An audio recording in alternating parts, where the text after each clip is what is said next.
Uno y el mismo es este don de la libertad concedido a los hijos de los hombres, que sólo estén vivos en el mundo un breve lapso y que no estén atados a él y que partan pronto. ¿A dónde? Los elfos no lo saben. Mientras que los elfos permanecerán en el mundo hasta el fin de los días, y su amor por la tierra y por todo es así más singular y profundo, y más desconsolado a medida que los años se alargan. Porque los elfos no mueren hasta que no muere el mundo, a no ser que los maten o los consuma la pena, y a estas dos muertes aparentes están sometidos. Tampoco la edad les quita fuerzas, a no ser que uno se canse de 10.000 centurias, y al morir se reúnen en las estancias de mandos en Valinor, de donde pueden retornar llegado el momento. Pero los hijos de los hombres mueren en verdad, y abandonan el mundo, por lo que se los llama los huéspedes o los forasteros. La muerte es su destino, el don de Ilúvatar, que hasta los mismos poderes envidiarán con el paso del tiempo. Pero Melkor ha arrojado su sombra sobre ella, y la ha confundido con las tinieblas, y ha hecho brotar el mal del bien y el miedo de la esperanza. No obstante, ya desde hace mucho tiempo los Valar declararon a los elfos que los hombres se unirán a la segunda música de los Ainur, mientras que Ilúvatar no ha revelado que les reserva a los elfos después de que el mundo acabe, y Melkor no lo ha descubierto. Bienvenidos al Club Dalroy. Nos acaba de leer este texto nuestro querido Javier Rubio Ípola, al cual siempre he llamado ese espíritu de elfo en cuerpo de un orco, pero hoy puedo decir también que le puedo cambiar el apodo y puedo llamarlo Vástago de Melkor, Aliento de Balrog, ese es de Glaudrum, en Dragón Infernal y Padre de la Mentira. O sea, por fin puedo extenderme en mis insultos frikis a mi amigo Javier, porque lo que nos convoca hoy es algo que queríamos hacer hace muchísimo tiempo. Yo creo que desde que empezamos este podcast, de hecho el primer episodio fue sobre Tolkien, y hoy vamos otra vez a volver sobre este autor tan querido que tanto nos ha dado, y hacerlo además con esta obra que es esencial, que es la joya, que es el centro del fondo, lo que mejor expresa lo que es para Tolkien el mito, su mito, el mito de la Tierra Media, este lugar que tanto nos ha dejado a lo largo de los años y que, no sé, es una pasión compartida. En parte tú me has contagiado bastante este gusto, Javier. Aquí te lo digo en presencia de nuestros queridos amigos Dalroy, porque yo había leído El Señor de los Anillos siendo joven y me había encantado, pero lo había abandonado y fue retomarlo después de muchos años y a través precisamente de esta obra. Esta obra y luego El Hobbit para mis hijos y luego El Señor de los Anillos de vuelta, pero sobre todo el Silmarillion, que es una obra por ahí poco conocida o comprendida tal vez para aquellos que les ha gustado demasiado, ¿no? El Señor de los Anillos y quieren ir a ver un poco más que hay, pero en realidad es una obra esencial. Bueno, antes que nada, buenas, mi querido Capitán Dalroy, también llamado el fan número 1 del Club de Maeglin. Sí. Son todas referencias que los iniciados ya sabrán que aquí nos estamos intercambiando golpes, a diestro y siniestro, pero... Entonces, a ver, yo el Silmarillion para mí siempre ha sido como el corazón de la literatura de Tolkien. O sea, Tolkien hace una labor inmensa por tratar de reconstruir una especie de mito para un país y para una época que ha perdido las referencias, que ha perdido la canción antigua, ¿no? Un mundo desencantado. Y en buena medida eso ya aparece en El Señor de los Anillos, ¿no? En El Señor de los Anillos aparece, es la aventura y la guerra, el viaje.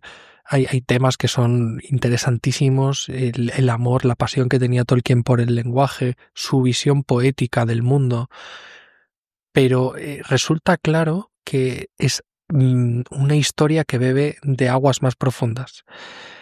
Y es verdad que la obra que estaba más cerca del corazón del mismo Tolkien es el Silmarillion, que de hecho Tolkien no llegó a publicar en vida. Lo intentó. Lo intentó, pero nunca se la llegaron a publicar. Es una edición póstuma de su hijo Christopher, ¿no? Que con muchísimo cariño hizo esta compilación de los textos de de su padre, tenía una cantidad de borradores gigantesca que ha ido poco a poco editando, pero la obra más cercana al corazón de Tolkien, su mayor expresión poética, el mayor vástago de su pensamiento, por decirlo así, no en términos del mismo Silmarillion, es probablemente esta obra. Y es una maravilla, y yo creo que es de estas cosas que tú dices, bueno, no sé yo si hablar de ella va a ser interesante o no va a ser interesante, pero yo últimamente le doy muchas vueltas al lema de los dominicos, ¿no? De contemplata al istradere. Que aquello que has contemplado y te ha parecido bueno, bello y verdadero, lo tienes que entregar a los demás, ¿no? Lo tienes que transmitir. A mí me ha pasado que esta obra, ya te digo, la había intentado empezar a leer con 16 años después de haber terminado un poco con nostalgia El Señor de los Anillos, pero me acuerdo que la dejé, o sea, que fue empezar y no entender y lo abandoné y ha sido mucho más tarde, aquí en España, después de haber pasado por ser profesor universitario, por leer mucho y sobre todo leer mucha mitología antigua, que es una de las asignaturas que yo imparto en la universidad, que vuelvo al Silmarillion y en un año me ocurre que la primera lectura me conmociona tanto que la vuelvo a leer y la vuelvo a leer. O sea, en un año la he leído 3 veces. Sí, sí, O sea, sí. que fue y todavía, y ya tengo ganas incluso de pronto volver, ¿no? Porque es una obra que a mí me pareció como eso, es muy contemplativa, está escrita de un modo, es muy distinta el estilo que encuentras en el Silmarillion, al que encuentras, por ejemplo, en El Señor de los Anillos o en El Hobbit, que es Ujú. más novelado, es más aventura, es otra cosa. Pero aquí es como que yo creo que se muestra de un modo como muy rotundo, y se lanzan preguntas como muy densas y que son esas preguntas que uno viviendo las va haciendo continuamente y va volviendo sobre ellas. El pasaje que tú has leído, por ejemplo, o sea, el tema de la muerte, que es uno de los grandes temas de Tolkien, dice, ¿no? O sea, la muerte como el origen, en el fondo, de todo acto cultural, artístico, literario, o sea, todo lo que hacemos no es sino de alguna manera enfrentarnos a esta situación, ¿no? De que Ujú. vamos a morir, por ejemplo. Y cómo Tolkien entiende la muerte, que, bueno, no sé si Tolkien la entiende así, pero mira, a mí lo que me suscita cuando leo, por ejemplo, la nostalgia que tienen los elfos después de miles de años de abandonar la Tierra sabiendo que van a ir a un sitio mejor, ¿no? Que es Valinor. Ujú. Pero aman tanto la Tierra Media que les cuesta despedirse. Y yo no puedo imaginar, a medida que voy haciéndome más viejo, y se acerca la muerte a través de mis familiares y se acerca cada vez más a mí. Digo, sí, por un lado tengo una nostalgia que me hace querer salir del mundo y encontrarme con el Creador, pero hay una parte de mí que se quiere quedar, porque es tanto lo que amo desde la tierra en la que vivo, o sea, en mi pueblo, mi querido Quijorna, mi jardín, mis hijos, la historia entrelazada en nuestras historias particulares y unidas en la familia. O sea, hay tantas cosas que me hacen como querer retener, ¿no? Ujú. La belleza y el esplendor de lo que uno vive en la vida cotidiana. Sí, sí.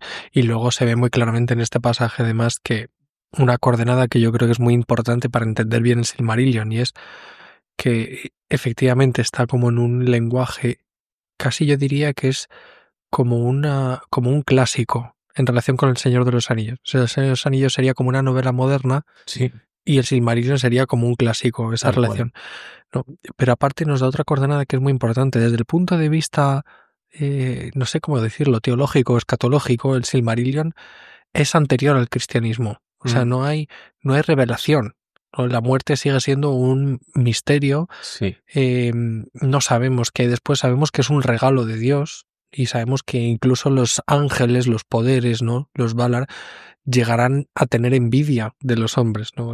Metafóricamente hablando, obviamente, ¿no?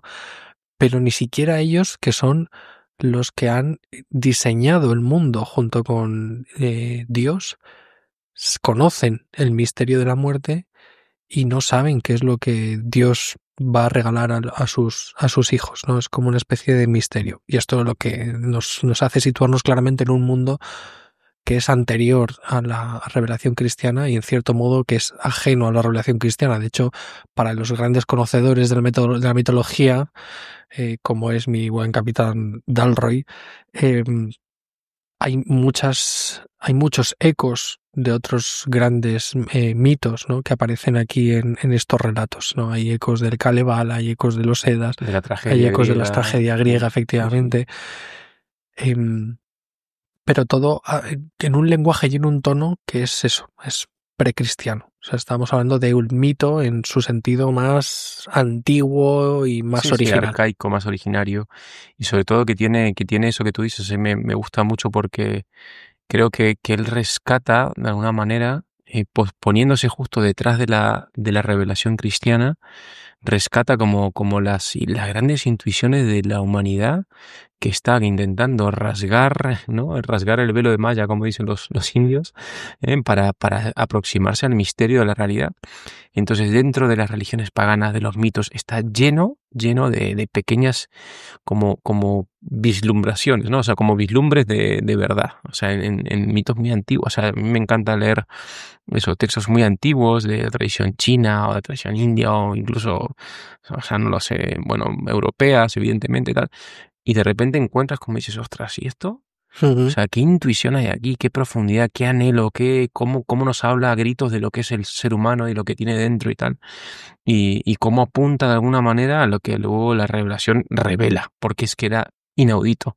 Pero al mismo tiempo, como que uno reconoce, ¿no? O sea, uno, la revelación reconoce lo que ya sabía, pero no lo sabía, porque había un velo ahí muy profundo y hasta que no se revela, no eres capaz de llegar. Pero una vez que se revela, pues dices, ostras, aquí hay mucha amiga, ¿no? Pero bueno, vamos a hablar del Silmarillion. Esa idea, ¿cómo le dice Tolkien en la mitopoeia? Lo tengo aquí. Si me Es, dice, dame una es referencia. como con la misma no sé qué con la que fuimos creados. A ver. No, es que no me acuerdo ahora mismo, si quieres. A ver, El corazón del hombre no está hecho de engaños, por ahí, justo, ¿no? El es. corazón del hombre no está hecho de engaños. O sea, efectivamente, o sea, de verdad que estamos bien hechos y yo creo que esa es como no sé, Pero luego dice, creamos con la misma bueno, lógica con la que fuimos creados o algo así. es que sí, o sea, la mitopoeia, que es para quienes están escuchando y no lo conocen, es el poema en el cual de alguna manera Tolkien responde a su amigo C.S. Lewis, que hasta entonces había sido un conocedor y amante de los mitos, pero que no creía en ellos, ¿no? O no creía que pudiese haber verdad en ellos, ¿no? Y entonces se quiere hablar de la verdad escondida en el lenguaje y en la mitología, ¿no?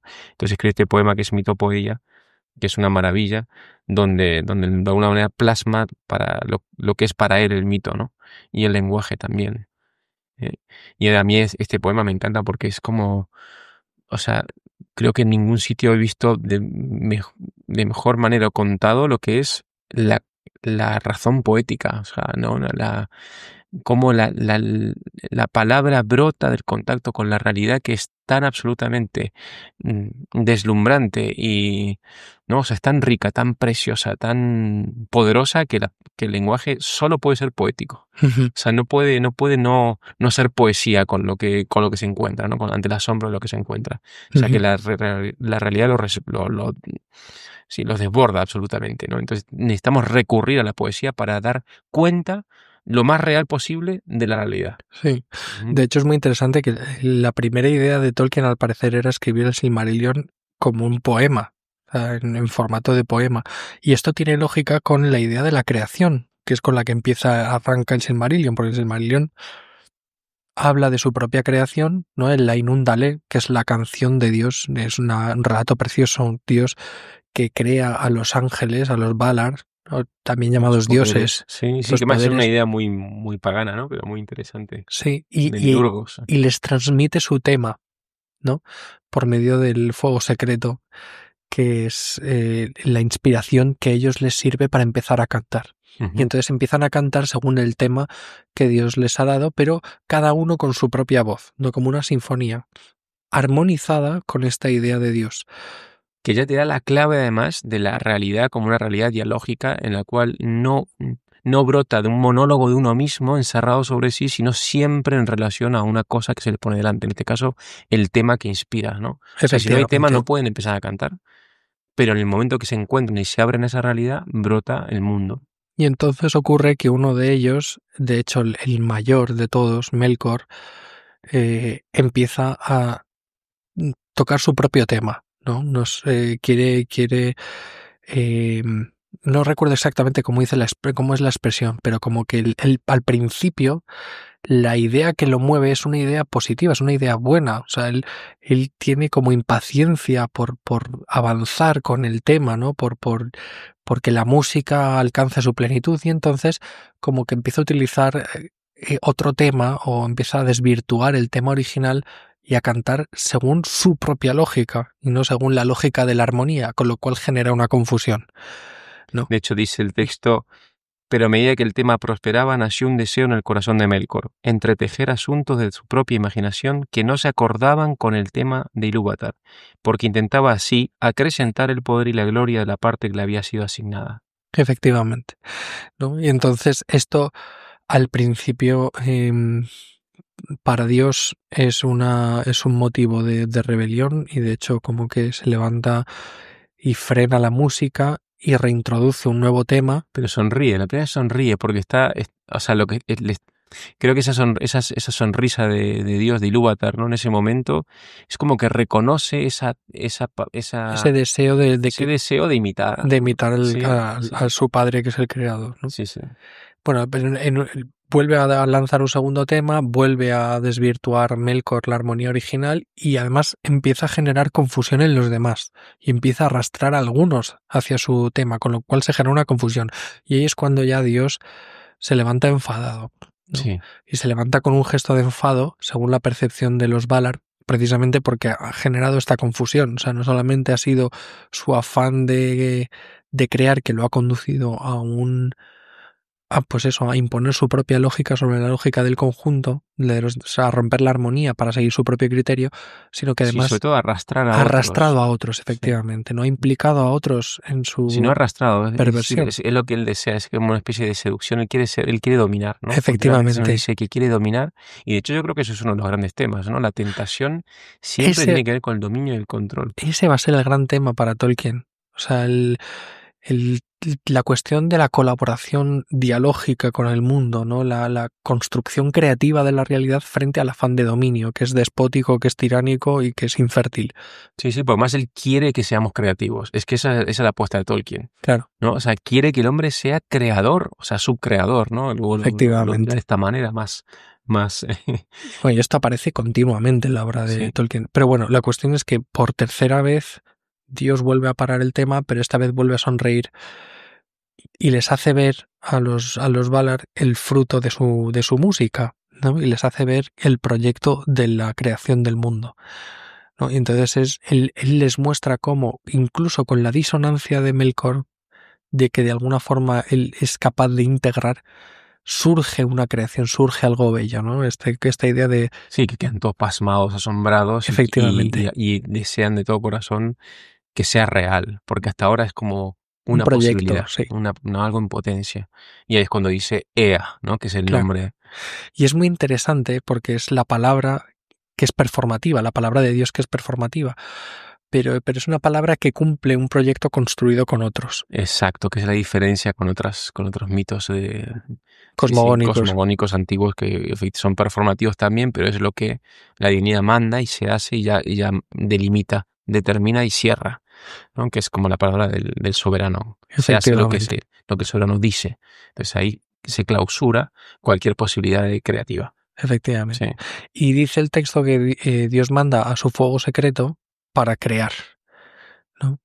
Y es ese fuego secreto, esa especie de capacidad creadora, lo que el Melkor anhela. O sea, de hecho, Melkor quiere, dice que se pasea por los abismos del por el vacío vacío. buscando la llama del fuego secreto de Dios, ¿no? De la creación. Bueno, la cuestión es que así se crea el mundo en un momento dado, y Dios permite que los Valar bajen, los que lo deseen, para ser como los administradores, ¿no? del mundo. Esta idea de que los poderes angélicos son también los poderes que dominan la naturaleza según el orden dictado por Dios, ¿no? Y obviamente Melkor también baja y empieza a hacer de las suyas, y empieza a imponer su propia lógica, empieza Es que a normalmente siempre es destruir. deformación, ¿no? De lo Efectivamente. que otros hacen. Sí, sí, Llega es un momento. introducir esa disonancia, pero Claro, esto es muy interesante. Llega un momento en el que se evidencia que, a pesar de que Melkor era el más grande de todos los poderes, sin embargo, su su capacidad para afectar la creación es completamente infértil. O sea, de hecho, él... Y está subordinada a lo que otros hacen. Efectivamente, es una deformación de lo que otros hacen, ¿no? Entonces, si hay un Valar, ¿no? Manwë, que se dedica a los vientos, pues Melkor lo que hace es convertirlo en tormenta y en huracán destructivo, ¿no? Si hay uno que se dedica a las aguas, pues Melkor lo convierte en hielo frío y demás, ¿no? Si hay uno que es la forja y el fuego y los minerales y demás, pues este lo convierte en lava y en volcanes y en destrucción. Es decir, es como una caricatura de todo lo que hacen sus hermanos. Sí. Porque él ha perdido esta capacidad de colaborar creativamente con el mundo. Entonces lo único Nada más que tiene... quiere ser el soberano. Efectivamente, ¿No? quiere O sea, dominar. quiere tener súbditos. Ahí está la cuestión. No quiere tener colaboradores ni amigos, quiere tener súbditos. Y todo lo más lo remarca como continuamente el texto. Y entonces vamos viendo que efectivamente va menguando su poder. Esos dones que él tenía van cayendo en la nada, ¿no? Porque están inspirados por un deseo de posesión, de control, de dominio y en el fondo de soberbia también, ¿no? De desvincularse de cualquier otra fuente de la realidad, que no sea la propia voluntad. ¿Eh? Y aquí se siguen varios capítulos que describen estos poderes, ¿no? Tolkien explica cómo hay unos poderes que son mayores, hay unos poderes que son menores, que todos ellos colaboran para tratar de preparar el mundo para la llegada de los hijos de Eru, que son los elfos y los hombres, ¿no? Y entre estos, pues hay algunos que son interesantes. De hecho, todos son muy interesantes en su propia medida, ¿no? Aquí cada uno tiene un poco sus favoritos. Hay uno que es como el principal de todos, que es Manwë, ¿no? Y su mujer, que es como la reina Elbereth, ¿no? La de las estrellas, Manwë, que es el de los vientos, que vive en lo alto del Taniquetil, ¿no? Y desde ahí puede ver todo el mundo, ¿no? Y es el que está más cerca del corazón de Dios. Pero luego está Ulmo, ¿no? Que es el de las aguas, que es el que ha comprendido más profundamente la música de la creación, ¿no? Sí. Y que llega hasta todos los, ¿no? Y llega hasta siempre. En vez de mirarlo por arriba, llega como por debajo, ¿no? Sí, por todas las rutas subterráneas, venas y todas las arterias del agua que hay por todo el mundo, ¿no? Y luego, pues hay otros personajes que también Yavanna y Aule, ¿no? A nuestro amigo Juan Serrano le gusta muchísimo el episodio de la creación de los enanos, ¿no? Es decir, hay ciertos momentos en toda esta explicación de la misión que tienen los ángeles o los poderes en relación con el mundo que es fascinante. Aquí hay el pasaje que tú decías que nuestro amigo Juan le encanta, de hecho ha escrito algo sobre él, ¿no? Lo tengo aquí, pero es que es muy bonito, porque en Aule vemos como un reflejo de lo de Melkor, pero con humildad, ¿no? O sea, porque ahí vemos también una persona que se va más allá, de alguna manera, sí, una especie de ibris. Que es como el poder de los minerales, de la forja, ¿no? De la forja, sí, el gran herrero es una especie de Festo ahí poderoso, ¿no? Dice, ahora bien, Ilúvatar sabía lo que se estaba haciendo y a la hora misma en que Aule completó su obra, sintiéndose complacido, empezó a instruir a los enanos en la lengua que había inventado para ellos. Ilúvatar le habló. O sea, Aule acaba de crear a unos seres, no se ha podido esperar que nacieran los elfos, él quiere enseñar sus artes a otros y a crear a los enanos. Por lo que él recordaba que serían los elfos. Entonces Ilúvatar le dice, ¿por qué has hecho esto?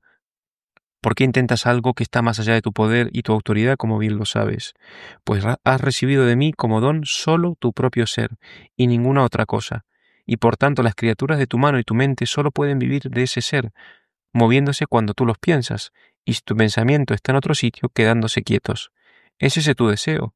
Entonces Aule contestó, yo no deseé semejante dominio. Deseé criaturas que no fueran como yo para amarlas y enseñarles, de modo que ellas también pudieran percibir la belleza de Ea, que tú mismo hiciste, porque me pareció que había grandes espacios en Arda como para que muchas criaturas pudieran regocijarse en ella, y sin embargo aún se encuentra casi toda muda y vacía, y en mi impaciencia he dado en la locura. No obstante, llego en el corazón la hechura de cosas nuevas a causa de la hechura que tú mismo me hiciste. Y el niño de escaso entendimiento que convierte en juego los trabajos del Padre puede no hacerlo por burla, sino porque es el Hijo del Padre, ¿no? Y en ese momento se dispone a destruir esas marionetas que le ha creado, y es cuando Ilúvatar les da el ser. Por amor a Aule les da el ser, o sea, por esa humildad de Aule les da el ser, y los enanos cobran vida, y ya es una vida independiente del Asenor. Sí, Ya no son marionetas, sino que son seres por sí mismos, hijos adoptivos de Ilúvatar. pero dice Ilúvatar que los mantenga dormidos hasta que lleguen sus hijos de verdad y luego ya los puede despertar, ¿no? Sí. Y es muy interesante, pues un pasaje que también tiene los ecos del sacrificio de Isaac, ¿no? De este momento que parece que Dios te está poniendo a prueba y te está pidiendo que Sí, porque está destruyas. con martillo, con el Sí, sí, lance, a a punto punto de de destruirlos y reventarlos, ¿no? Y dice, pero no te das cuenta que están vivos, porque y está los enanos ahí intentando esquivar los golpes, ¿no? claro, Sí, sí. es una maravilla. Y hay otros muchos, ahí está Yavanna, su mujer, ¿no? Que de hecho tiene, cuando conoce la obra de Aule, le dice, pero es que estos van a destruir, con sus hierros van a destruir a mis árboles, ¿no? Y entonces Dios le permite que también infunda vida en los árboles para que ellos se puedan defender, ¿no? Anticipando un poco Los a los Ents, Ents sí, que sí, sí. llegarán en el Señor de los Anillos. Y así va Tolkien poco a poco empezando a explicar, ¿no? Y uno va viendo cómo se despliega esta creación y cómo se despliega a través de la explicación de la misión que van cumpliendo los ángeles en el mundo, ¿no? Y se No, y van... además yo creo que es una invitación, y ahora volvemos un poco a por qué nos interesa hablar de esto también, ¿no? Y es una invitación a mirar lo que tenemos alrededor, o sea, es como volver los ojos a la creación como si fuese una novedad, porque hemos perdido esa capacidad de asombrarnos ante lo que tenemos delante, ¿no? Efectivamente. Y estos mitos cosmogónicos lo que nos hacen es intentar cómo ha llegado a ser esto, que mis ojos contemplan, que hay un orden dado, que hay unas, ¿no? Em, no sé, nosotros lo estudiamos, y las placas tectónicas, y el movimiento del magma, y los vientos, y los agentes internos, externos del, ¿no? del clima, y todo que va formando este mundo que lo vemos pues con una belleza que nos, ¿no? Pues, siempre y cuando podamos volver. Y es curiosamente que lo haga Tolkien a través, con este recurso de la fantasía o de la creación de mundos, ¿no? Es, Donde nos es, vuelve a despertar a el que tenemos delante. sí, sí, de hecho es muy, muy interesante porque está continuamente añadiendo coletillas del estilo de y aquellos hijos de los elfos que escuchan el ruido del cuerno de Ulmo en las olas, ¿no? Que es el eco de la música de la creación, ya no lo pueden olvidar nunca, ¿no? Y quedan atrapados por el encanto del mar, ¿no? Y viven allí junto al mar para siempre, ¿no? Como esa especie de efectivamente nostalgia que despierta en nosotros la observación de la realidad y del milagro de lo creado y cómo nos reclama la atención para volver a recordar de dónde venimos y a dónde vamos, ¿no? Y sobre todo que también una de las cosas que tiene Tolkien que a mí me fascina es que de verdad no sé, como, no sé, esplendor del lenguaje, porque hemos caído en el pensamiento moderno, positivista lógico, de que una palabra tiene que designar una realidad. Entonces la palabra es como un vehículo de la cosa, ¿no? Es Sí, como, y no es así. O sea, tú cuando amas una realidad, le pones 800.000 nombres. Yo cuando sí, explico esto en clase digo, es que a mi hijo Felipe le llamamos Felipe, pero le decimos también Pipe, y le decimos Perico, y le decimos Cucú, y le decimos Felipón, y le decimos Felipinski. O sea, es como que la propia realidad hace que brote de ti esa realidad que tú amas y que es un misterio desbordante ontológicamente hablando, o sea, que no se agota por más que tú lo nombres y no te queda otra más que decirle muchos nombres.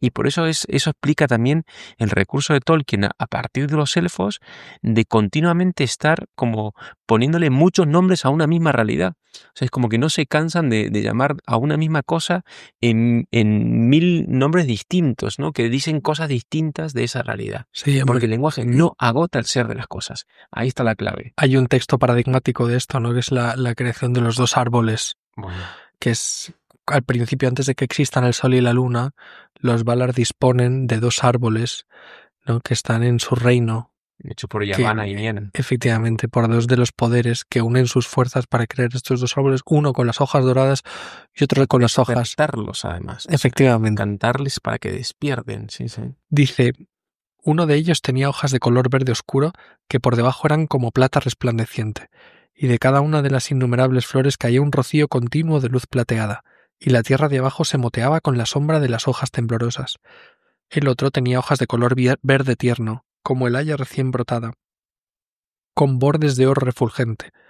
Las flores se mecían en las ramas en racimos de fuegos amarillos, y cada una era como un cuerno encendido que derramaba una lluvia dorada sobre el suelo, y de los capullos de este árbol brotaba calor y una gran luz. Telperion se llamó el uno en Valinor, y Silpion en Ninkelote, y tuvo otros muchos nombres, pero Laurelin fue el otro, y también Malinalda y Culurien. Y le dieron además muchos nombres en los cantos. Es decir, el hombre como que empieza a dar nombres y no para. Es un no parar, ¿no? ¿Cómo se llamaba este árbol? Pues se llamaba Malindala y Malinalda y Culurien y Telperion y Laurelin. Las palabras también, o sea, a mí tú lo sabes porque te lo he contado a ti, porque eres mi vecino, pero me acuerdo que después de la primera lectura de Silmarillion, o sea, yo dije, no puede ser, o sea, tengo que salir al jardín de mi casa y ponerme a aprender los nombres de todas las plantas y todos los seres que crecen aquí. Entonces me llevé a mis hijos y empezamos a hacer como un libro, un book de la flora de Quijorna, ¿sabes? O sea, que también aquí en la cuenca de Guadarrama. Entonces empezamos con la típica aplicación de móvil, nos íbamos parando las flores y entonces, mira papá, ¿eso qué es? ¿Cómo se llama? Entonces yo buscaba el nombre, además quería el nombre popular. O sea, claro, la gente que vive, que está atenta a la realidad, pone unos nombres tan bonitos Sí. y que explican de una forma como misteriosa una parte profunda de esa realidad. Y me acuerdo de repente estábamos ahí y en medio de una parte como de cemento horrorosa, de hecho creo que era donde estaba la ciénaga, o sea, había ahí un pozo de estos profundos de ciénaga, ¿sabes? Donde van todos los restos humanos horrorosos. Y crecía una flor preciosa, pequeñita, sencilla, amarilla, y cuando le hice una foto para ver el nombre de la flor me sale Carmelita descalza. Anda. Y digo, ostras, tío. Qué Y maravilla. yo me imaginé en todos los monasterios ahí en medio de las urbes horrorosas, de las carmelitas, como una flor que nace ahí de en medio del cemento, de la nada, entre los huecos, entre los resquicios. Sí, qué y que da maravilla. gloria a Dios. Y dije, wow. O sea, cómo la vida humana y cómo los pueblos y cómo la gente, ¿no?, nos transmite esta riqueza de esta forma poética de relacionarse con el mundo. Efectivamente, que está por encima de este uso unívoco del lenguaje, ¿no? Horroroso, sí. Y en un momento dado, pues por fin llegan los hijos de los de Ilúvatar, ¿no? Llegan primero los elfos. Despiertan en la noche, además. Efectivamente, mitad de la noche despiertan. Y antes de que cuando lleguen... Melkor ya había roto las lámparas, me parece que es un momento donde no tienen luz, ¿no? Porque están en la Tierra Media, pero no hay una luz clara más que la de las estrellas. Y por eso se enamoran de Barda, ¿no? No, yo creo que todavía estaban los árboles. Están los árboles, sí, pero ellos no los ven. No ven los ven. Árboles. De hecho, dice, si mal no recuerdo, dice el texto que la única que supo algo, o sea, que intuía que ya estaba la hora, era Elbereth, y que por eso dispuso las estrellas, ¿no?, para que brillaran con más fuerza, porque las estrellas que había eran como una especie de prototipos de estrellas, ¿no? Entonces, Elbereth, para preparar la llegada de los elfos, de los primeros hijos de Dios, dispone, pues eso, todas las estrellas en el cielo para que brillen y demás. Elbereth es una diosa... Elbereth, sí. Es misteriosa porque es, claro, es el típico nombre que están todo el rato invocando. Frodo invoca a Elbereth cuando le atacan los Nazgûl al principio del Señor de los Anillos. Es como una especie de invocación a lo largo del Silmarillion y a lo largo del Señor de los Anillos, una especie de invocación constante de protección, ¿no? Y es porque Melkor, a la que más teme, porque como que desconoce su fuerza o porque está... Bueno, además porque la amó y ella lo rechazó, dice la Ilú, ¿no? Ah, pues además. Sí. Y por eso le tiene tanto temor y tanto miedo, ¿no? Es como una especie de invocación contra el mal. Es algo así, de un momento dice algo así como que tenía el fuego de Ilúvatar brillaba especialmente en ella, ¿no? Algo así, ¿no? Es como... Es una imagen muy bonita de protección, sí. Entonces los elfos se despiertan y sucede una cosa curiosa, porque Melkor pues es de los... intenta, por envidia y por afán de destrucción, intenta hacerse con la lealtad de los elfos, ¿no?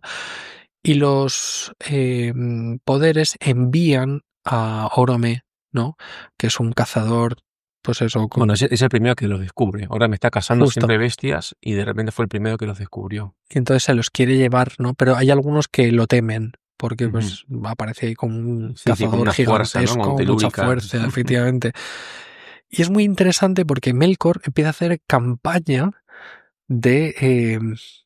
como populista, de sembrar el miedo hacia los poderes, ¿no? Hace pintar ante los elfos que le quieren escuchar, pues les hace ver que los poderes estos pues son como no les importan, no les interesan, son demasiado fuertes, ¿no? Y de hecho empieza a hablar de un relato, empieza como a transmitir un relato de un malvado personaje que va cazando y que va destruyendo y que quiere matar a todos los elfos y demás, ¿no? Entonces empieza a hacer como propaganda contra los Valar para que los elfos se vayan hacia su bando, ¿no? Y de hecho es incapaz de retener la lealtad de los elfos y por lo tanto los tiene que dominar, los tiene que tiranizar, ¿no? Y de hecho los convierte en orcos. Sí, no está bien muy claro cómo son los orcos, si es que con la tortura y la sangre de los elfos hace experimentos, si son orcos, o sea, si son elfos que han sido transfigurados, ¿no? O sea, Sí, es un poco deformados. extraño, ¿no? Deformados. Pero no sé, o sea, es como muy un poco ambiguo, ¿no? Al menos lo que yo he leído del Silmarillion, no sé si tú has leído otros textos. La idea es esa, o sea, la idea es que sí. hay unos elfos que deciden aceptar la invitación para ir hacia la luz y en cambio hay otros elfos que deciden no aceptar y irse hacia Melkor y estos lo que sabemos es que de ellos surgen los orcos. No sabemos si es porque ellos son transformados en orcos o si ellos... Sí, a través de las maldades y las... Efectivamente. Y hay otros que no van a Valinor, a la tierra de los Valar, ni tampoco van con Melkor, sino que se quedan ahí en la Tierra Media, pues un poco a su bola, los elfos ¿no? oscuros. Los elfos oscuros, efectivamente, que resultarán también problemáticos a la larga, ¿no? Sí, en cierto modo. Algunos. Especialmente. Y lo que sucede con los elfos que llegan a Valinor, pues es muy hermoso, ¿no? Porque los Valar les dan todos, están con muchísimo entusiasmo, los reciben, no les quieren agasajar, no es lo que el día que estaban esperando. Llegan los hijos de Eru, ¿no? Entonces les quieren transmitir todo lo que ellos son, todo lo que ellos saben, su amor por la tierra, su amor por no, y de los poderes aprenden los elfos. Las primeras historias, ¿no? Esto es lo que dice Tolkien, y luego el amor por la tierra, ¿no? El amor por las plantas, el amor por la orfebrería de Aule. No sé yo si ahí hay un tema que yo cuando volví sobre la obra y me parece que hay un momento donde dice Tolkien que los Valar no creyeron que los elfos pudiesen vivir porque estaba Melkor ahí. O sea, fue como que querían atraerlos por la belleza de los elfos, porque querían tenerlos cerca y porque no se fiaban de que pudiesen por sí mismos eh, ser fructíferos, fecundos, vivir en el mundo, ¿no? O sea, a mí me parece que hay también como una, no sé, por ahí me estoy pasando, pero como una culpa de desconfianza de los propios Valar en la providencia de Eru, en que haya querido despertarlos lejos y ese temor de no confiar del todo los atraen hacia Valinor, que acaba generando luego una tragedia con todo el tema de Fëanor y los Silmarils. Sí, pero fíjate que yo siempre lo había interpretado de otra manera. Yo lo había interpretado como que Dios quería dejarles a los elfos la opción de elegir. Que yo creo que Puede ser. para Tolkien esto siempre es importante, ¿no? El elegir la música o no, ¿no? Elegir colaborar o no. Y yo siempre había pensado que en el fondo la creación de los árboles y toda la disposición de Valinor, toda la disposición de la tierra de los Valar, era para recibir a los elfos. O sea, ellos habían dispuesto y preparado todo eso. Luego, independientemente del peligro que ellos sabían que suponía Melkor, ¿no? Pero yo creo que la intuición original es los elfos despiertan donde tengan que despertar y tienen que tomar una decisión y aquellos que quieran pues son invitados a la tierra de los Valar. Puede que yo me equivoque, porque también es verdad que aquí bueno, además es un texto que es un texto muy rico, o sea que, que da lugar para interpretaciones, lectura, efectivamente. Sí. Pero bueno, las dos tienen sus cosas. Y efectivamente, pues entre todos los elfos hay una familia que destaca, que es la de los Noldor, que es la que pues termina viviendo, ¿no? Junto a los Valar en la ciudad de los Valar, en la ciudad que preparan los Valar, la capital del reino, por decirlo así. Y el rey es Finwë, ¿no? Que es de los primeros elfos que se despiertan. Los embajadores, ¿no? Que llegan los primeros. Efectivamente. Valinor, sí. Y aquí aparece la primera sombra de la tragedia, que es efectivamente la creación de los Silmarils, que dan nombre al relato, ¿no? Que son estas joyas que crea uno de los hijos de Finwë, que se llama Fëanor, que es el más habilidoso. O sea, es como Melkor, pero en los elfos, ¿no? Porque Efectivamente. además, de hecho, su nacimiento ya está como milagroso, porque su madre drena todas ¿no? Se apaga, se extingue por el fuego de este hijo que llevan dentro, que cuando nace Fëanor es la primera elfo que muere o que queda como apagada, ¿no? Ahí en las estancias de Mandos o en Lori, no me acuerdo dónde está esta pobre mujer, la madre de Fëanor, pero Fëanor es un elfo como el más bello, el más habilidoso, el más creador, ¿no? de grandes cosas. Y hay que crear los Silmarils, que son joyas que consigan retener en sí mismas la luz mezclada de los dos grandes árboles. O sea, es una obra que los propios Valar No, admiran. O sea, es efectivamente. como que los propios poderes se quedan como con los ojos abiertos ante la grandeza de lo que ha creado, que es esta joya que ha conseguido, sí, conservar dentro de sí las luces mezcladas de los árboles, ¿no? Del Pelion y Laurel. Es muy interesante además que lo que tú decías, que Fëanor destaca por su capacidad creativa, ¿no? Porque, de hecho, para Tolkien esto es lo más importante. O sea, el oficio del poeta que consiste con continuar con la creación de Dios, ¿no? El hacer cosas bellas como la creación es bella. Porque, de hecho, Fëanor tiene otros dos hermanos que destacan por encima de él en otros ámbitos, ¿no? Tiene a Fingolfin, que es el gran valiente, guerrero, el más valiente, el más... Y luego tiene a Finarfin, que es el sabio, ¿no? Es el prudente, el contemplativo. Y sin embargo, aunque desde nuestra perspectiva a lo mejor a veces el genio militar o el genio académico, contemplativo, místico, sean como paradigmas más claros de una superioridad, para Tolkien, sin embargo, al menos en principio, la superioridad viene de la capacidad de crear belleza. De crear, y además no solamente crea artefactos, porque crea lenguajes también, o sea, supera, ¿no? Es el que es el primero que escribe, que elabora como un alfabeto élfico muy superior al que había. O sea, Fëanor es mucho más que... Sí. Y de hecho habla que convence a todo el mundo, o sea, tiene una capacidad de crear, ¿no? Con las palabras también, de construir relatos y tal, y de encender los corazones.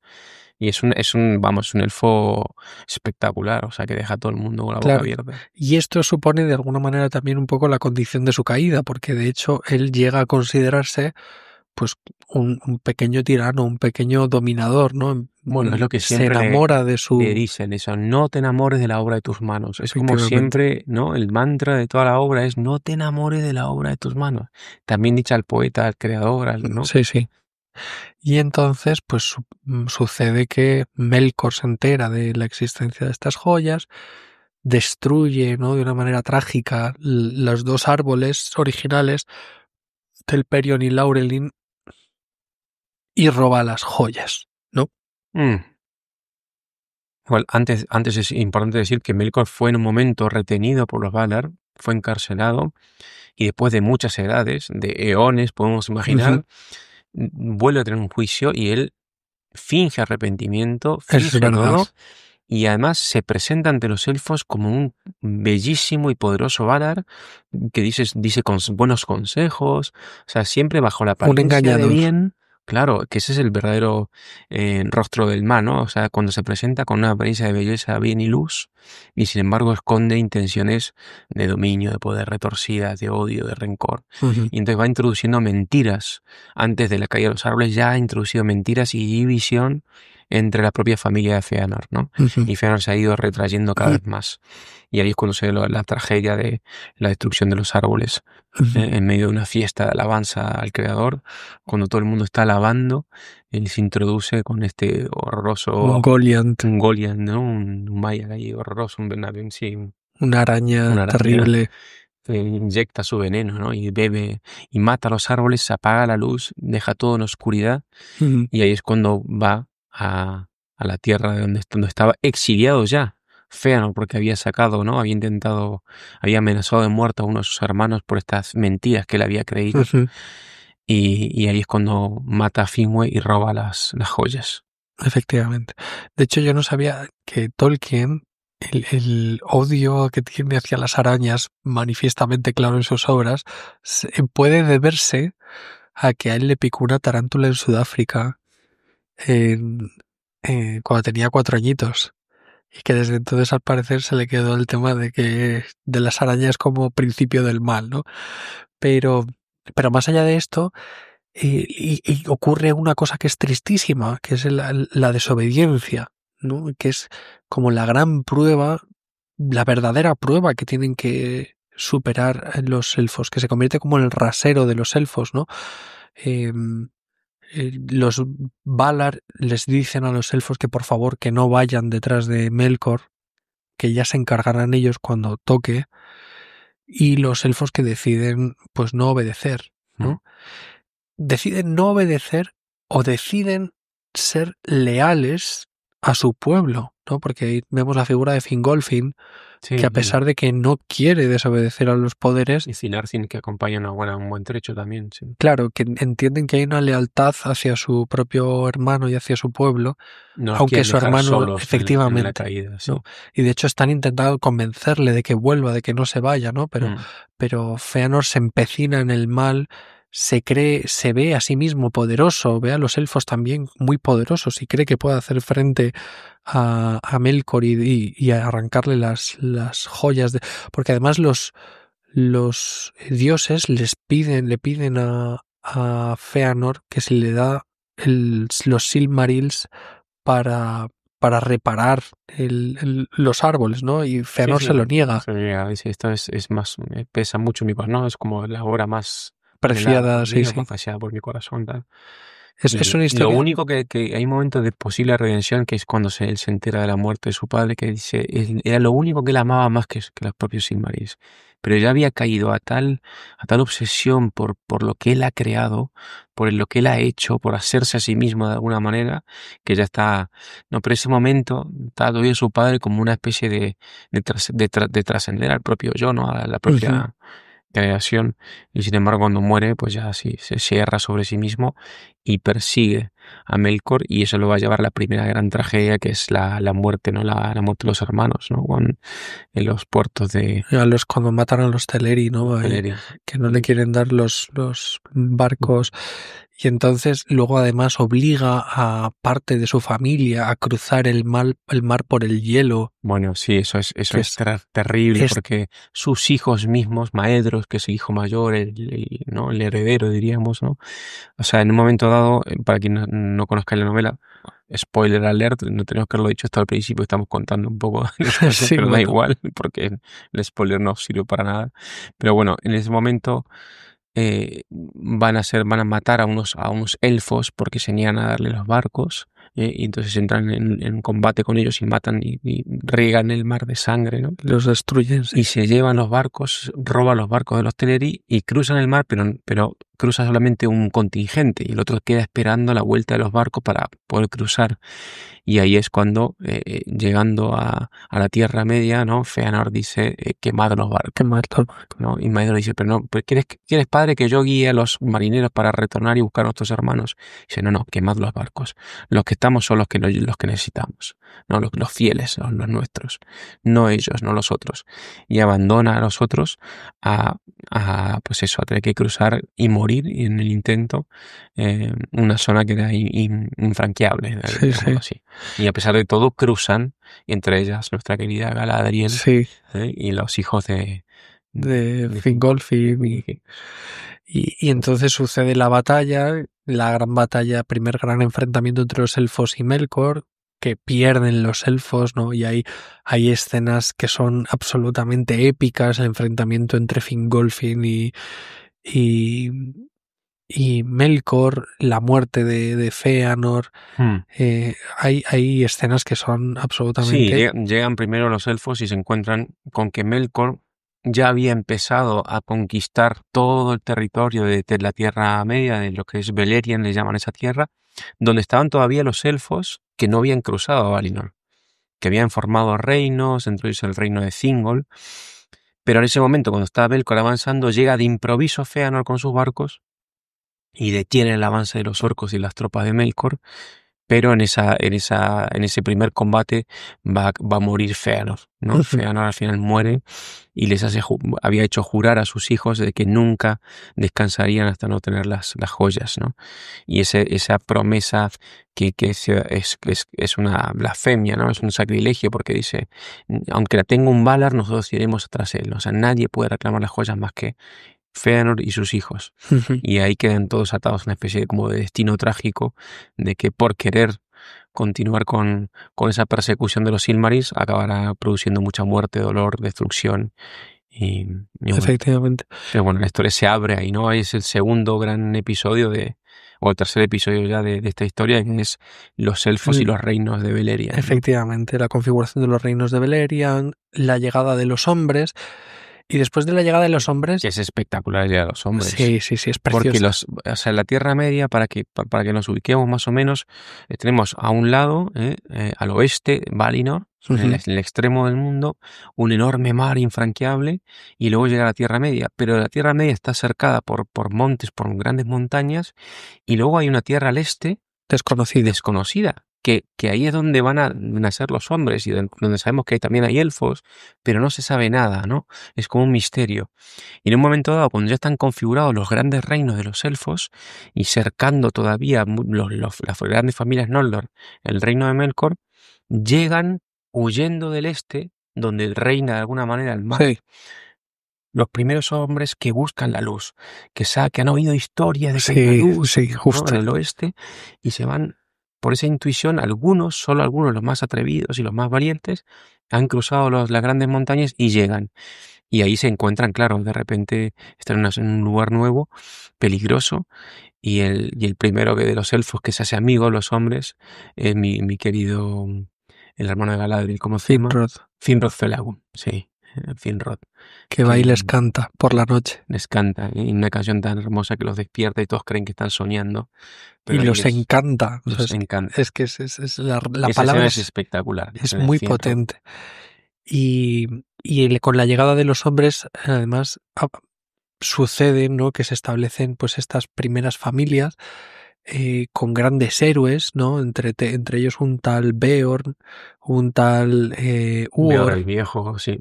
Y estos van a ser los padres de algunos de los héroes más entrañables de las mejores historias del Silmarillion. Sí, hay sobre todo dos ciclos fundamentales, ¿no? El de Beren y Lúthien, yo creo, y el de Turambar y luego Tuor. Y Erendil. Sí. ¿no? Son como las 4 historias, ¿no? Sí. Beren y Lúthien, que es una grandísima historia de amor, ¿no? Esa historia es preciosa. De hecho, la tumba de Tolkien, sus hijos han grabado, ¿no? La tumba de Tolkien y su esposa grabaron eso, ¿no? Beren y Lúthien, ¿no? Sí. Y es que es una historia, vamos, de amor, o sea, de las mejores que yo he escuchado. De un hombre con una elfa, ¿no? Sí. Que se juntan los dos hijos de Ilúvatar, ¿no? Los primeros nacidos y los segundos nacidos en esta relación, y que además acometen cosas imposibles. Sí. Y en ese acometer cosas imposibles, guiados por el amor que se tienen uno al otro, consiguen adentrarse el reino imposible de donde está Melkor y robarle una joya, ¿no? De la corona, uno de los Silmarils. Y bueno, volver, aunque pierden el Silmaril de camino, les pasa no sé cuántas aventuras, e incluso llegan a morir, ¿no? Y muere Beren, y cuando muere, Lúthien se queda como dormida, porque ella es un elfo, pero su madre es Maiar, es decir, es una especie de ángel de estos poderes, y entonces consigue ella llegarse al mundo de los muertos, se llama las estancias de Mandos, donde temporalmente los hombres también pasan un pequeño tiempo y luego desaparecen del mundo. Y por su belleza y por su canto tan enormemente triste, se le concede como algo absolutamente un don extraordinario que vuelva a vivir Beren en el mundo una vida más hasta que muera como por las leyes de los hombres. Y ahí es cuando Lúthien abraza esa forma también de vida, o sea, abandona elige el destino de los hombres. Y elige el destino de los hombres. Y se hace una mortal, y entonces ahí de repente se apocan, ¿no? Porque estos grandes personajes van a desaparecer del escenario del mundo y van a estar ahí como una isla perdida, ellos dos, envejeciendo, ¿no?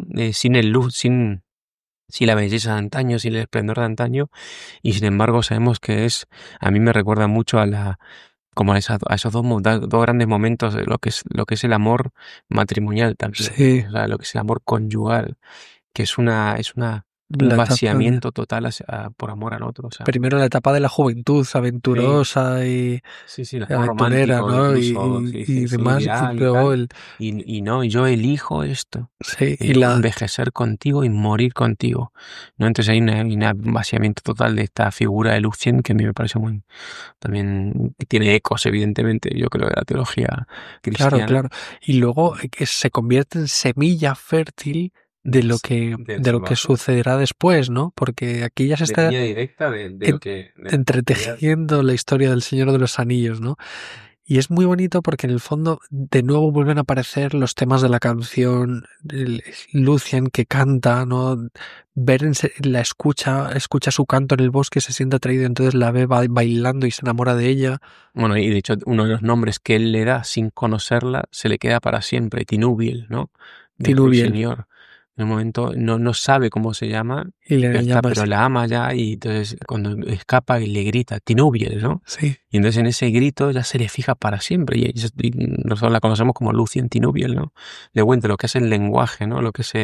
Es un lenguaje que se crea de las relaciones, de las historias, ¿no? sí. Y hay muchos episodios, bueno, hay muchas partes de esta historia que son preciosas, ¿no? El enfrentamiento que tienen contra Sauron, Sí. luego la cacería del lobo, esta Juan, el perro de Juan, Valinor, el el perro de perro Valinor, del que es Boromir. estupendo. Sí, sí. Luego está la historia trágica de Turin Turambar, Mm. ¿no? La historia que recuerda Primo de Beren, mucho. o no sé pero es familia de Sí, Beren, es sí, sí. familia de Beren y que es uno de los grandísimos héroes, pero es absolutamente trágico. Una Es tragedia una tragedia griega griega, sí, durísima. que se parece mucho a una historia, a un relato del Kalevala, de hecho, Mm. ¿no? Que tiene el mismo nombre, que si mal no recuerdo, Turin. Y cuenta pues eso, la historia de un hombre que, engañado un poco al estilo de Edipo Rey, termina casándose sin querer con su hermana, Sí, eh, y sin embargo es capaz de matar a uno de los peores dragones que hay en la Tierra Media, ¿no? Y es sin que es como embargo el padre de todos los dragones, ¿no? también asesina sin querer a su mejor amigo.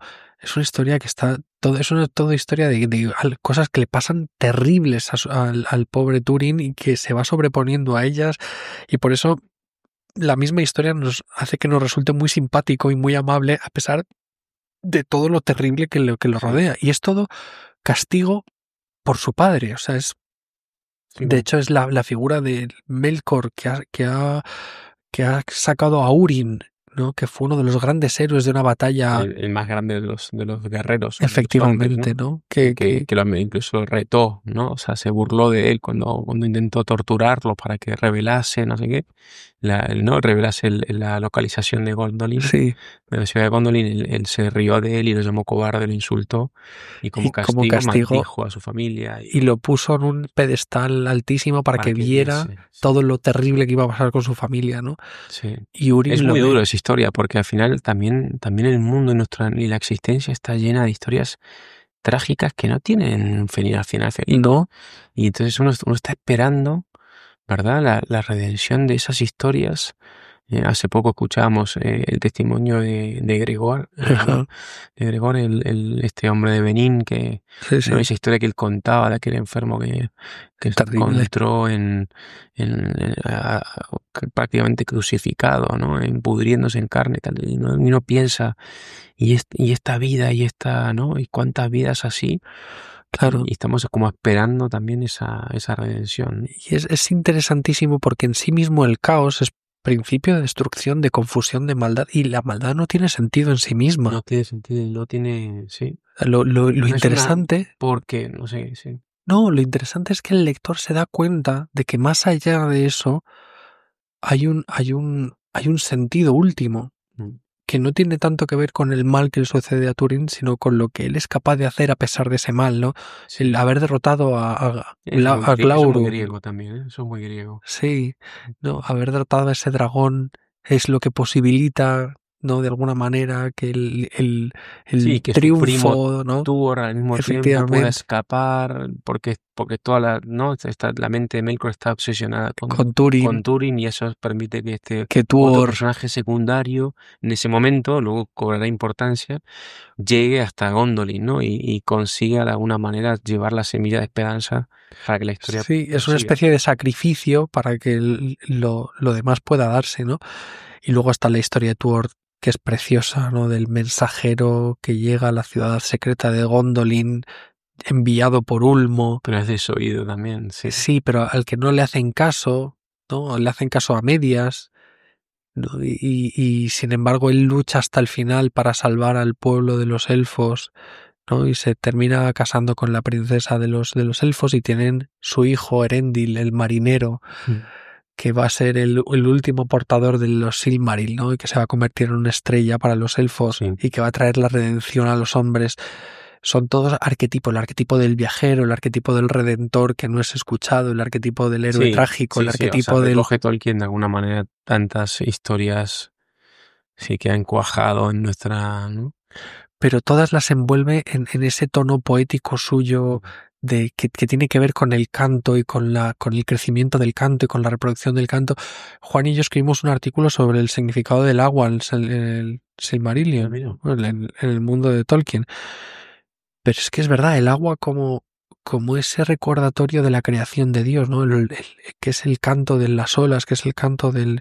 Todavía el eco de ese canto original, ¿no? Que todavía resuena en estos sonidos, ¿no? El del viento entre las ramas de los árboles, el del sonido del oleaje o del agua de las fuentes, ¿no? De los manantiales, y que está constantemente reclamando, constantemente trayéndonos, ¿no? Haciéndonos recordar el origen de todo, ¿no?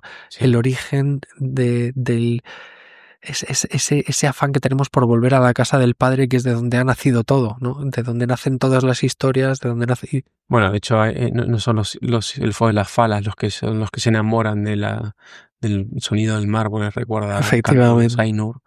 Y luego tenemos en el Señor de los Anillos a Legolas y dice, no quiero ver el mar, porque sé que si lo veo, Me voy a enamorar. nunca podré olvidarlo, ¿no? Y ya quedaré ya tendré que irme de aquí, ¿no? O sea, Y es muy interesante que el Silmarillion termina con una batalla final en la que hay de nuevo los poderes intervienen. convocados por Erendil, que es el enviado, ¿no? Otra vez el mensajero de los pueblos libres, pide ayuda, nos pide a los poderes que intervengan, ¿no? Sí. Y entonces los poderes deciden intervenir. Además, él es hijo también de vuelta de las dos razas, ¿no? Hombres y elfos. Entonces es un embajador de los dos hijos de Ilúvatar. Y entonces, de que de hecho la historia de Erendil y su mujer también es espectacular de bonita. Sí. Pero bueno, para otro día. Y ¿Es Idril? No, Idril es la mujer de Tuor. de Tuor. Sí. Esta es Es la hija de Berenil, Dios, ¿no? de Dios, sí. Yo creo que es hija de Dios. Bueno, pues la cuestión es que llegan los poderes, se enfrentan a Melkor de nuevo, lo terminan encadenando, los Silmarils se pierden, el único que no se pierde es el que tiene el mismo Erendil, ¿no? Sí. Que es herencia de Beren y Lúthien. Es el de Beren y Lúthien, sí, efectivamente. ¿No? Que es ese que se va a convertir en una estrella porque los Valar van a coger el barco de En la Erendil. estrella de la mañana. Más La el estrella de lucero la matutino, mañana, ¿no? efectivamente. Que los cristianos, sí. Cuya luz luego Galadriel le entregará a Frodo, ¿no? En un frasquito con el cual se enfrentará a ella a la araña en los Señor de los Anillos, ¿no? Y demás. Pero es muy interesante porque después de toda esta descripción de esta batalla descomunal, donde además aparece el dragón Ancalagon, el negro, el más gigante que ha existido, ¿no? Y el mismo Erendil con su barco lo derriba. Sí. Y aparece de nuevo Tulkas, el dios de la guerra del que no hemos hablado, pero que también es espectacular. Y por fin parece que todo queda resuelto y sin embargo comienza la segunda edad, ¿no? Estos hijos de los hombres que se han casado con elfos y que de pronto pues son gente que tiene como de media raza, ¿no? Y que crean este nuevo pueblo, que es el pueblo de Númenor. Y parece que la historia se repite otra vez, porque en el Silmarillion se contiene un breve relato que es el Acabaleth, ¿no? Sí. Y de nuevo aparece esta vez ya no es Melkor, ¿no? Es Sauron. Es Sauron, pero es exactamente el mismo papel de Melkor, sí. que engaña a los hombres, se hace pasar por alguien que es poderoso y que es bueno. Y encima la caída de los numeronianos a mí me impresiona mucho, porque es esta segunda... Bueno, que el Silmarillion realmente es como un tercio o menos de un tercio, o sea, es una parte final, Sí, una parte final. bastante pequeña. Y sin embargo es eso, es la segunda edad, ¿no? Son 3 edades en la Tierra Media. El Señor de los Anillos es la tercera edad, final de la tercera edad. Pero tenemos esta segunda edad que es esta, la de la reconstrucción del mundo después de la caída de Melkor. Y del reino de Númenor, que es un reino de esos hijos de Elros, ¿no? El hijo de Eärendil y de...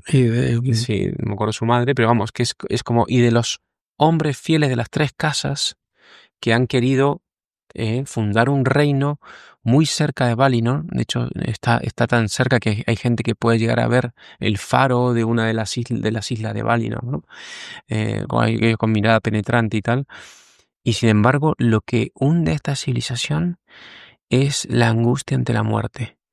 De vuelta, en un momento dado, a pesar de que viven muchos más años que los hombres normales, ¿no? Viven 400 años, 500 años y tal, empieza a ser mella entre ellos, por su riqueza, su poderío y tal, el temor a la muerte y la angustia.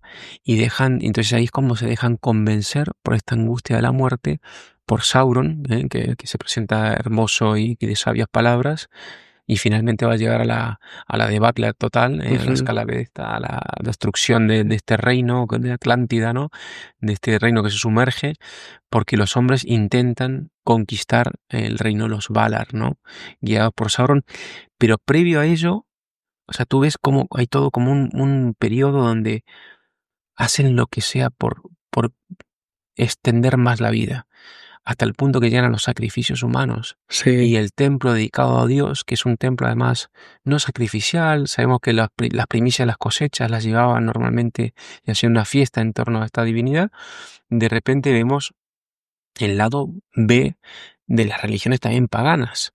Yo estoy pensando en Egipto y estoy pensando en muchas otras donde se recurre a cualquier argucia para intentar controlar la vida, garantizar el más allá y la vida, como puede ser la esclavitud y el sacrificio humano. Y se hacen sacrificios humanos en el templo de Eru, lleno de una humareda negra, ¿no? Guiados por este sumo sacerdote que es el Sauron, que les promete, y sin embargo no, siguen muriendo, caen como moscas de las pestes y tal, hasta que se lanzan a la mar para intentar conquistar tierra los Valar, y eso con consecuencias catastróficas. Sí, no sé si interviene el propio Ilúvatar, ¿no? Sí. Y hace que desaparezcan las capas tectónicas remuevan el océano y se hunda para siempre esta civilización, pero se salva los elegidos, los fieles, los amigos de los elfos. Entre ellos Elendil el Alto y sus hijos Isildur y Anarion, y que son los que van a ser los grandes los amigos reyes de los elfos, que además todo esto es una metáfora muy interesante. A mí yo escribí en su día también un articulito para Democracia que se llamaba El síndrome de Númenor, que hablaba de esta especie de afán que tenemos hoy en día por vivir cientos de años, ¿no? La idea loca del transhumanismo, de no morir. Del fitness excesivo y de todo lo que hacemos para... Efectivamente, todo el culto del cuerpo, que además está vinculado también con toda una serie de ritos que desde mi punto de vista también son sacrificiales, como pueden ser eugenesia, aborto y demás, ¿no? Y cómo los que se salvan son los que huyen de esta especie de mirada controladora de la vida humana. Sí, ansiosa, y son los amigos de los elfos, los que escuchan historias, los que cuentan y escuchan historias. Son como los dos paradigmas de ser humano, ¿no? Sí. El paradigma del ser humano que se junta que todavía en uno mismo, o sea, que no somos dos, o sea, que uno mismo... No, por supuesto, ¿no? Por supuesto, sí, no estamos hablando de buenos y de malos, no somos gnósticos, ¿no? El hombre que lucha en su efectivamente dos tendencias, ¿no? Dominar, controlar, garantizarse a sí mismo, y esa otra actitud contemplativa, de escucha, de asombro, de alabanza, de mirar las estrellas y de confiar y de seguir en la muerte. Y de seguir contando historias, ¿no? Y de encontrar el valor que tienen las historias, ¿no? Más allá del progreso económico y técnico y tecnológico de los pueblos, ¿no? El decir, el volver a contar historias en familia. Y todo termina, el Silmarillion termina con un brevísimo relato de la tercera edad, ¿no? De la parte del Señor de los Anillos y de la victoria definitiva definitiva, temporalmente definitiva, Sí. del bien contra Sauron, Y de ¿no? hecho dice que siguió, la semilla siguió creciendo, ¿no? A pesar de que ya no está Sauron. Sauron fue destruido con el anillo, ya que quedó, menguó para siempre su espíritu. Sin embargo, la semilla que había sembrado Melkor sigue todavía creciendo y siendo ¿no? orgánica en el corazón de los hombres. Claro. Y tal. Hasta el final del día, hasta el final de los tiempos. Y lo interesantísimo es que muchísimos de estos temas vuelven a aparecer en El Señor de los Anillos. Aparecen de otra manera, Sí. ¿no? Pero vuelven a aparecer en El Señor de los Anillos. Hemos mencionado algunos. Bueno, pero muchos en el aparecen fondo, incluso cuando los propios personajes de los Señor de los Anillos cuentan las historias, claro, ¿no? Cuando Aragorn cuenta la historia de Beren y Lúthien, ya se hace una pequeña tal. Cuando los Ents, por ejemplo, hablan del principio de los tiempos y cómo los sí. elfos despertaron a los árboles, cantándoles, porque a todo le cantan los viejos elfos, ¿no? Y vuelven a estos temas, ¿no? Que aparecen también en Mitopoeia y aparecen... Luego el anillo y la tentación de dominio del anillo, la tentación de la vida, ¿no? Gollum, que es una especie de recreación caricaturesca de Feanor, ¿no? sí. Que se obsesiona con el objeto poderoso. Sí. Pero bueno, es verdad que en el libro Gollum es un personaje... sí, o sea, eso no que también tiene su momento de casi redención. Sí, sí, además es por Sam, ¿no? Que no, Sí. que no se fía, o sea, no cree que pueda una persona cambiar o que una persona pueda ser Efectivamente redimida, ¿no? En ese estado. Y eso es lo que lo destruye para siempre. Y es muy interesante porque, claro, desde la óptica del Señor de los Anillos, Tuor, Beren, Fingolfin, son todo como héroes mitológicos del pasado, grandísimos, ¿no? Y sin embargo, para quienes hemos tenido el disfrute y el gozo de leer las dos obras, vemos como en el fondo son historias que están conectadas, es los padres y los hijos, ¿no? Y cómo en el fondo estamos hablando de los mismos temas, que efectivamente es el diálogo creativo frente a la obsesión por el poder y por el dominio, el tema de la muerte como límite y como definición que da sentido a lo humano y como el Ilúvatar. efectivamente, y luego el poder creativo de la canción, ¿no? Que se da en la creación, se da en los elfos, se da en todo lo que manifiesta de alguna manera este poder de poético, de creatividad. Y no sé, para mí estos son como los grandes temas. Luego, por supuesto, está la Eucatástrofe, ¿no? Como todo parece perdido y todo parece que está fatal y parece que Tolkien pone particular empeño en que todo vaya fatal y luego, sin embargo, al final... Por acá algo inesperado, por algo inaudito, algo justo. No, sí, o sea, por eso digo que de pronto está clamando, pero eso es así también de alguna manera, no siempre, por verdad que en los mitos hay mucha tragedia y mucho destino y mucho monismo en los mitos antiguos, pero siempre hay como pequeñas luces que apuntan a lo que luego los cristianos sabemos que ha aburrido en la historia, ¿no? Que es lo impensable, lo imposible. Sí.